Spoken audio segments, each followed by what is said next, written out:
Hello investors, आज हम बात करेंगे कि आखिर हमें स्टॉक मार्केट में इन्वेस्ट करना भी क्यों चाहिए। इस चीज़ को समझने के लिए हमने एक्सेल के दो फॉर्मूला भी यूज़ करे हैं, वो जो कि हम समझ लेते हैं। पहला है पीएमटी का, जो कि हम ईएमआई और एसआईपी के केस में यूज़ करने वाले हैं। दूसरा है एफवी का, जो कि फ्यूचर वैल्यू को कैलकुलेट करने के लिए यूज़ होगा इन केस ऑफ ईएमआई और एसआईपी। इसमें कुछ टर्मिनोलॉजीज़ हैं जो हमें पता होनी चाहिए। Rate as indicated the interest rate, NPR total number of period जो कि नंबर ऑफ मंथ्स होगा, पीवी प्रेजेंट वैल्यू, पीएमटी हमारी जो भी एमआई ये ईएमआई या फिर एसआईपी की वैल्यू रहेगी, एफवी हमारा फ्यूचर वैल्यू जो कि हम कैलकुलेट करना चाह रहे हैं in case of a future value. Type 0 रहेगा in case of the end of the period. अगर हमारा जो भी मनी है या फिर जो भी पैसा है हमारा एंड ऑफ द पीरियड में जा रहा है तो वो 0 रहेगा, जो कि बाय डिफ़ॉल्ट एक्सेल कंसीडर करता है 1 in the beginning of the period अगर हम डाल रहे हैं, जो कि मोस्टली एसआईपी के केस में यूज़ होता है। So let's discuss.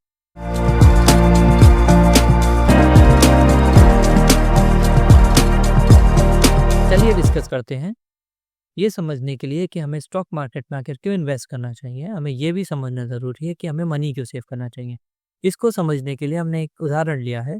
इस उदाहरण के ज़रिए हम समझते हैं। मिस्टर एक्स हैं, जिनको एक कार खरीदनी है, जिसकी कार की वैल्यू 10 लाख रुपीज़ है। अब उन्होंने पहला ऑप्शन चूज़ किया है कि वो डेट के थ्रू लेंगे, वो कार बैंक से बोरो करेंगे।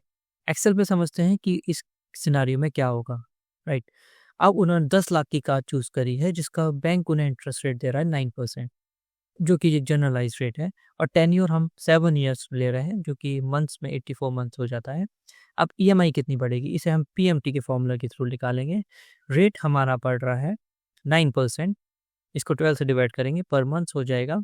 टेन्योर हमारा 84 मंथ्स है। प्रेज़ेंट वैल्यू हमारी 10 लाख रुपीज़ है। फ्यूचर वैल्यू हम 0 कंसीडर करेंगे अभी के लिए, और एंड ऑफ द पीरियड भी 0 रहेगा, which is default one. And what should be our EMI, ये आएगी हमारी ईएमआई 16,089 रुपीज़। अगर हम हर महीने इतना पे ईएमआई दे रहे हैं तो 84 मंथ्स में हम लोग लगभग 13 लाख रुपए दे चुके होंगे, फिर 30,51,482 रुपीज़। ऑप्शन 1 के बाद ऑप्शन 2 क्या है मिस्टर एक्स के पास? मिस्टर एक्स चाहें तो उसे प्लान भी कर सकते हैं। वो सोच सकते हैं कि मैं ये कार आज ना लेके इस समझदारी के साथ 5 साल प्लानिंग करूँगा, इन्वेस्ट करूँगा और उससे जो पैसा मिलेगा मैं उससे कार खरीदूँगा। लेकिन उसके लिए अगर मिस्टर एक्स को 10 लाख की कार खरीदनी है तो उन्हें पता होना चाहिए कि इन्फ्लेशन के बाद 5 साल बाद उनकी कार की कॉस्ट क्या होगी। उसी के हिसाब से उन्हें एसआईपी को यूज़ करना पड़ेगा, हर महीने इन्वेस्ट करना पड़ेगा, जिससे उन्हें 5 साल बाद वही वैल्यू मिल जाए जितने की उन्हें कार लेनी है। Let's calculate it on the Excel side. Current value हमारे पास 10 लाख रुपए है। रेट हम ऑटो सेक्टर का on an average inflation rate 4.5% का है। 10 ईयर हमारा 60 मंथ हुआ है। तो फाइनल वैल्यू क्या होगी, हम एफई का फॉर्मूला लगाएँगे, जिसमें कि रेट हमारा 4.5% divided by 12 and 10 year is 60 months and then PMT, PMT कुछ नहीं ले रहे हैं। एंड करंट वैल्यू कार की 10 लाख रुपीज़ है और एंड ऑफ द पीरियड है, and then it should be 0। Okay, तो 12,51,795 फाइनल वैल्यू होगी जो 5 साल के बाद मिस्टर एक्स को पे करनी पड़ेगी। अब इसमें मिस्टर एक्स को एसआईपी लगानी पड़ेगी। 10% हमने on an average return rate देखा है म्यूचुअल फंड पे। Actually it's more than that, let me show you. अगर हम इसे सर्च करते हैं average rate of return on mutual fund, it will show you around 10 to 12%. Actually, it is not 10 to 12%. It may be more than 12. But we are considering on the safer side, it should be 10%. On the safer side, we are taking it. 10% tenure हमारा 60 months का ले रहे हैं। SIP calculate करने के लिए हम PMT का फॉर्मूला यूज़ करेंगे। पीएमटी के फॉर्मूले के लिए हम rate of interest 10% divided by 12, then tenure which is 60 months and previous value कुछ भी नहीं है। हमारी फाइनल वैल्यू हमारा 12 लाख है, 12,51,000 and then type it should be 0। तो हमारी फाइनल वैल्यू जो आ जाएगी वो आ जाएगी 16,165। हमारे पास एसआईपी का अमाउंट आ चुका है। अब हम देखेंगे कि हमारे पास टोटल हमने 5 ईयर्स में कितने रुपीज़ इन्वेस्ट किए होंगे। Let's calculate that. So let's multiply 16,000 with the tenure which is 60 months. So the amount will be 9,69,919 rupees. ठीक है, एंड लेट्स कैलकुलेट कि ये अमाउंट कितना डिफरेंस होगा, इस अमाउंट का कितना डिफरेंस होगा अगर हम ईएमआई के साथ गए होते तो। Let's calculate it, right. So difference कितना होगा, राइट। तो डिफरेंस होगा ईएमआई माइनस एसआईपी टोटल।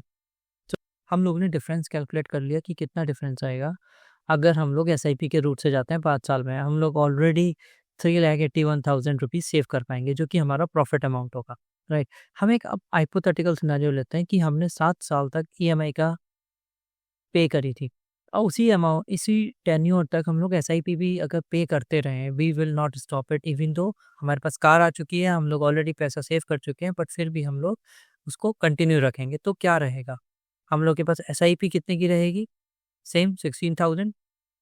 हम लोग के पास टेन्योर कितना रहेगा, 24 मंथ्स। हम लोग के पास रेट ऑफ रिटर्न कितना रहेगा, 10%, राइट। तो हमारी फाइनल वैल्यू क्या आ जाएगी, फाइनल वैल्यू का फॉर्मूला लगाएंगे। रेट हमारा 10 डिवाइडेड बाय 12 रहेगा, एनपीईआर जो हमारा 24 रहेगा, पीएमटी हमारा 16,000 और हमारे पास प्रीवियस वैल्यू कोई नहीं और टाइप शुड बी 1 पहले से ही शुरू होगी। तो हमारे पास फाइनल वैल्यू आई 4,31,085 रुपीज़। इसके साथ साथ हम लोग एक और हाइपोथेटिकल एडिशनली कंसिडर करते हैं कि हम इस अमाउंट को विड्रॉ नहीं करते, इसको निकालते नहीं है, यहीं पे रखे रहने देते हैं अनदर 10 ईयर्स के लिए। तो 10 ईयर हम लोग ले रहे हैं 120 मंथ्स, राइट। और rate of interest may be और most of the time 12% mutual fund के केस में मिल जाता है। एंड फाइनल वैल्यू फिर हमारी क्या आएगी, फाइनल वैल्यू क्या आएगी, लेट्स कैलकुलेट इट। रेट हमारा 12 divided by 12 and NPR is 120, PMT there is 0, PMT कुछ नहीं रहेगा, प्रीवियस वैल्यू हमारी 16,000 रहेगी और type it should be 1, right.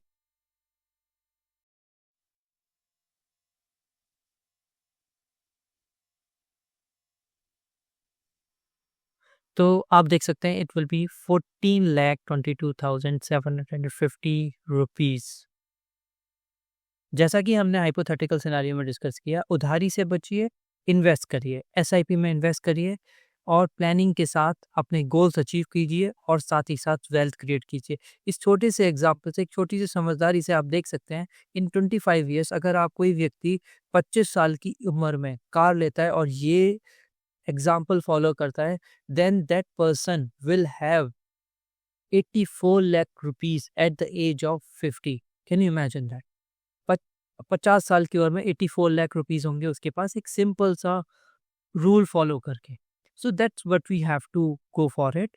So in conclusion मैं यही कहना चाहूँगा कि वाइजली डिसीजन लीजिए, सोच समझ कर डिसीजन लीजिए, उधारी से बचिए, इन्वेस्टमेंट और सेविंग पे ध्यान दीजिए।